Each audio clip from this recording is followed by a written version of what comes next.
اس لیے میں تیز تیز گاڑی چلانے لگا۔ شہر سے حویلی تقریباً 1.5 گھنٹے کی مسافت پر تھی۔ میں نے مروا کو شہر میں اپنے ایک اپارٹمنٹ میں رکھا ہوا تھا۔ اس سے میرا تعلق خفیہ تھا۔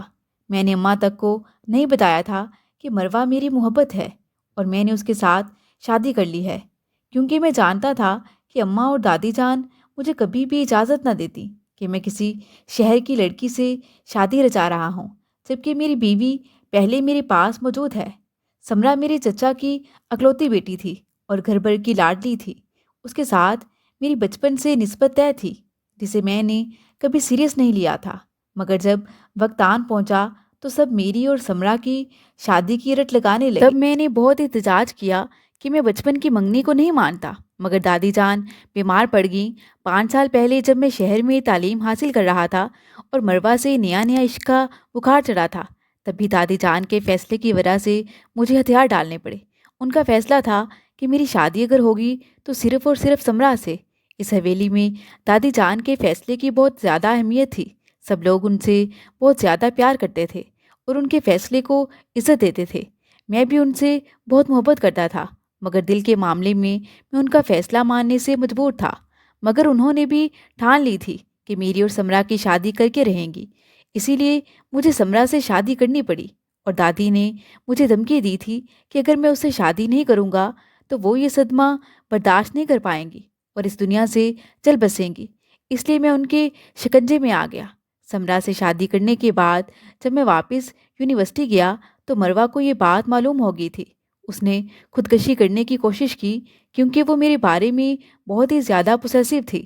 شکر کہ اس کی جان بچ گئی، ورنہ وہ میرے لیے اپنی جان تک دینے کو تیار تھی۔ بالکل پاگلوں کی طرح مجھے چاہتی تھی اور میں بھی اس کے پیچھے اتنا ہی پاگل تھا۔ اس لیے مجھے سمرا پر پہلے سے زیادہ غصہ آنے لگا۔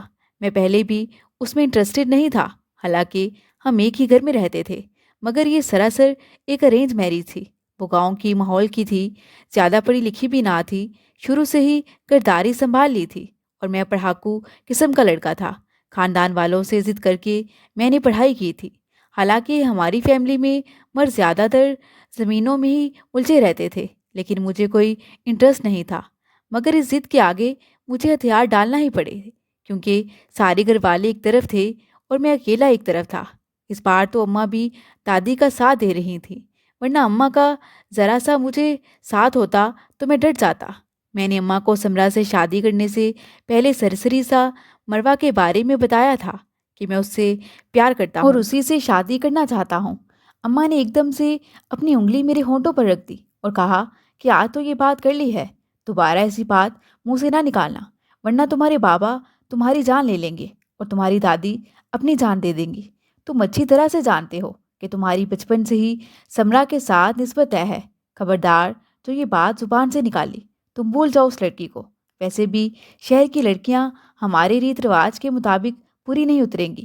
وہ سمرا تو بہت ہی اچھی لڑکی ہے، تم نے کبھی اس پر دوسری نظر ڈالنا گوارا نہیں کی۔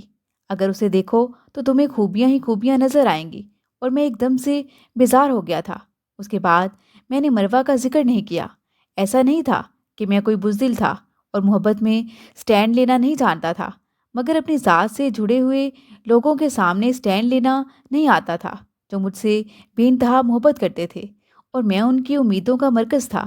اس لیے میں نے اپنے دل سے بھی بغاوت کی تھی سمرا سے شادی کرنے کے لیے، مگر شادی کے بعد میں نے اسے اپنایا نہیں تھا۔ میں جانتا تھا کہ وہ مجھے پسند کرتی ہے، مگر میں نے کبھی بھی اس کی حوصلہ افزائی نہیں کی۔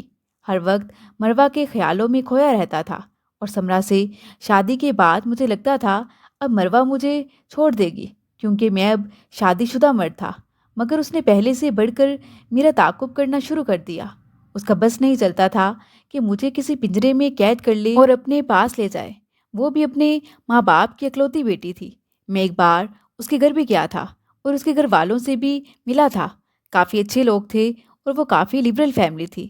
بعد میں مجھے مروا نے بتایا کہ میرے ماں باپ نے تمہیں پسند کر لیا ہے، اور میں اس کی بات سن کر حیران ہو گیا تھا۔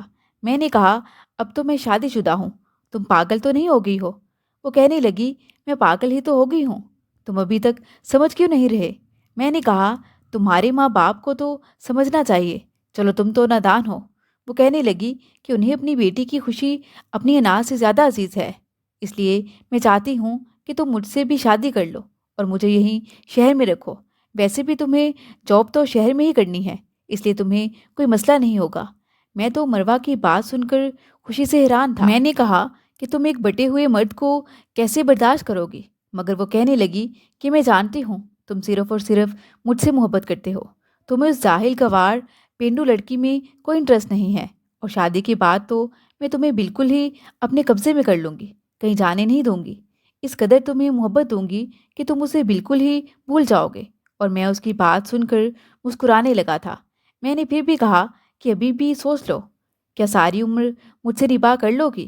کیونکہ مجھے اپنی پہلی بیوی کو کبھی نہیں چھوڑنا ہوگا۔ وہ میرے ماں باپ کی پسند ہے، میرے خاندان کی لڑکی ہے، چاہے میرا دل اس کی طرف راغب نہیں ہے، مگر پھر بھی وہ میری بیوی ہے۔ مجھے ایک شوہر کا فرض تو ادا کرنا ہی پڑے گا۔ اس نے ہاں میں جواب دیا، اور اس وقت مروہ کو اس سب سے کوئی ایشو نہیں تھا، کیونکہ اس وقت اسے بھی میرے عشق کا ایسا بخار چڑھا تھا کہ وہ ہر صورت میں مجھے پانا چاہتی تھی۔ پھر میں نے خفیہ طور پر مروہ سے نکاح کر لیا۔ مروہ کو اپنانے کے بعد مجھے صحیح معنوں میں علم ہوا کہ خوشی کیا ہوتی ہے، اپنے محبوب کو پانے کی سرشاری کیا ہوتی ہے۔ میں اسٹڈی ٹور کا بہانہ بنا کر مروہ کو ہنی مون پر لے گیا۔ ہم 1 مہینہ وہاں رہے اور وہ میری زندگی کا سب سے خوبصورت دور تھا۔ اماں مجھے بار بار فون کر کے واپس بلاتی تھیں کہ تمہاری دادی تمہارے لیے اداس ہیں اور زمینوں کے معاملات بھی اب تمہیں ہی دیکھنے ہیں۔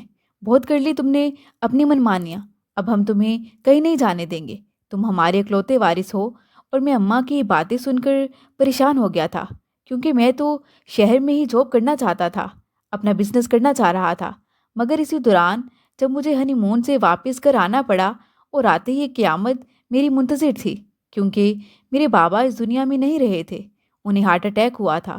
یہ صدمہ اس قدر گہرا تھا کہ میں کئی دن مروہ سے رابطہ ہی نہ کر پا رہا تھا۔ اب زمینوں کی ساری ذمہ داری میرے کندھوں پر آ گئی تھی۔ اماں سائیں اور دادی جان بھی مجھے گاؤں میں روکے ہوئے تھیں۔ میں 2 محبتوں کے درمیان پھنس کر رہ گیا تھا۔ سمرا زبان سے کوئی شکوہ نہیں کرتی تھی، مگر اس کی آنکھیں سب کچھ بولتی تھیں، اور مجھے اس کی کوئی پرواہ نہیں تھی کہ میں بس دادی اور اماں سائیں کے حکم کا غلام تھا۔ اب مروہ کی شکایت مجھ سے بڑھنے لگی تھی کہ میں اسے ہفتے میں 1 بار ملتا تو وہ پاگل ہونے لگتی۔ مروہ بوریت کے باعث اب اپنے پاپا کے ہی آفس میں جاب کرنے لگی تھی۔ وہ مجھے روزانہ 2-3 بار کال کرتی۔ اس کی محبت بھری باتیں سن کر میں کچھ لمحے کے لیے شانت پڑ جاتا تھا۔ وہ خاص طور پر رات کو مجھے کال کرتی تھی۔ سمرا میرے ہر کام کا اس قدر دھیان رکھتی، ہر چیز جو مجھے چاہیے ہوتی میرے کہے بغیر لا کر دے دیتی۔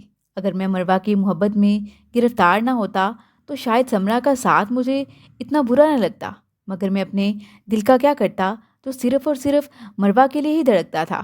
میں سمرا کے سارے حق ادا کرتا تھا، مگر میرا دل اس کے لیے 1 بار بھی نہیں دھڑکا تھا۔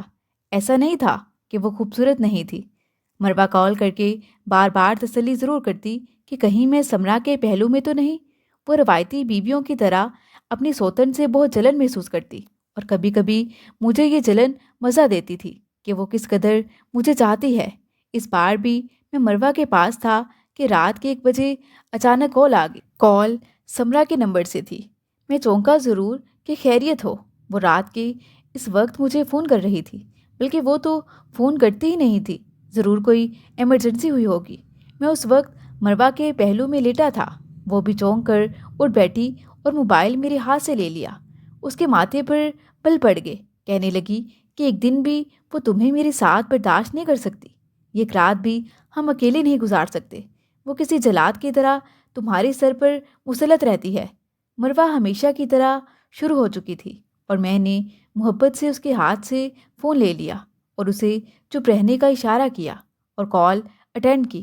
سمرا نے بتایا کہ اماں کی طبیعت ٹھیک نہیں ہے، آپ کو بھی آنا ہوگا، انہیں شہر لے کر جانا ہے۔ اور میں ایک دم سے پریشان ہو گیا تھا۔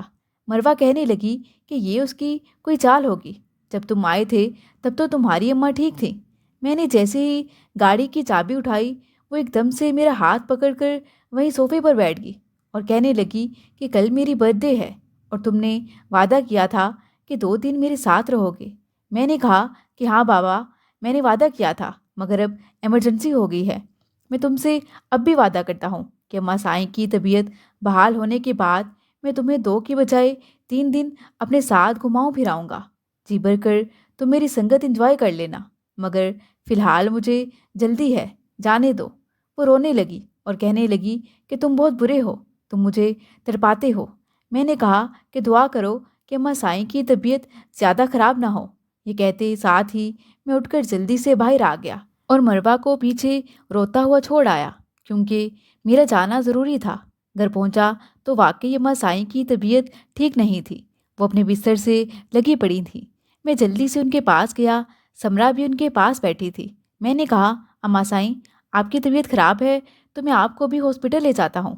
وہ کہنے لگیں، ارے پاگل، یہ تو خوشی کی وجہ سے میری طبیعت ذرا سی بگڑ گئی تھی، کیونکہ خوشی کو سنبھالنا بھی اتنا آسان نہیں ہوتا۔ میں حیرت سے انہیں دیکھنے لگا۔ میں نے کہا، ایسی بھی کیا خوشی کہ مجھے رات کے 1 بجے آپ نے ایمرجنسی میں فون کیا؟ آپ کو اندازہ بھی ہے کہ میں کس قدر پریشان ہو گیا تھا۔ جو خبر انہوں نے مجھے سنائی، ایک دم سے میں وہیں بیڈ پر گر سا گیا تھا۔ مجھے سمجھ نہیں آ رہی تھی کہ خوشی کا اظہار کروں یا کیسے ریئیکٹ کروں، حالانکہ خبر تو خوشی کی ہی تھی۔ نہ جانے میرے اندر ایک خالی پن سا ادھر آیا تھا۔ اماں کہنے لگی کہ اب تو پہلے سے بڑھ کر سمرا کا خیال رکھے گا۔ یہ بیچاری تو تجھے کچھ کہتی نہیں ہے، نہ ہی کسی چیز کی فرمائش کرتی ہے، مگر اب تجھ پر ذمہ داری پہلے سے بڑھ کر ہے، اس کی خوشی کا خیال رکھا کرو۔ میں نے کہا کہ آپ فکر نہ کریں، میری طرف سے آپ کو کوئی بھی شکایت نہیں ہوگی۔ میں کمرے میں چلا آیا، سمرا بھی میرے پیچھے چلی آئی۔ اسے سامنے دیکھ کر میں ڈسٹرب ہو گیا تھا، کیونکہ میں منافقت نہیں دکھا سکتا تھا۔ میں نے بمشکل اپنے لبوں پر مسکراہٹ سجائی اور اسے کہا کہ تمہیں مبارک ہو۔ وہ کہنے لگی، کیا آپ خوش نہیں ہیں؟ میں نے کہا، اگر بات خوشی کی ہے تو میں خوش کیوں نہیں ہوں گا؟ سمرا کہنے لگی کہ زبردستی کے تعلق میں اس طرح کی خبر کوئی خوشی نہیں دیتی۔ آپ کے چہرے پر میں صاف دیکھ سکتی ہوں، وہ جیسے میرا چہرہ پڑھ رہی تھی۔ آج ایک بات کہنا چاہتی ہوں کہ آپ نے میرے ساتھ ہمیشہ زبردستی کا تعلق نبھایا ہے اور نبھانے کی کوشش کر رہے ہیں، مگر میں نہیں چاہتی کہ میرے پیٹ میں جو بچہ پل رہا ہے وہ بھی آپ کی اس بے رخی کو سہے جس طرح میں سہ رہی ہوں۔ میں نے فیصلہ کیا کہ اب میں دونوں بیویوں کے ساتھ انصاف سے چلوں گا اور سمرا کو بھی اس کا برابر حق دوں گا۔ میں نے مروہ کو بھی اس بات پر قائل کر لیا، کیونکہ ڈاکٹروں نے بتایا تھا کہ وہ کبھی ماں نہیں بن سکتی۔ اب سمرا کے توسط اس کی گود میں بھی پھول کھل چکے تھے۔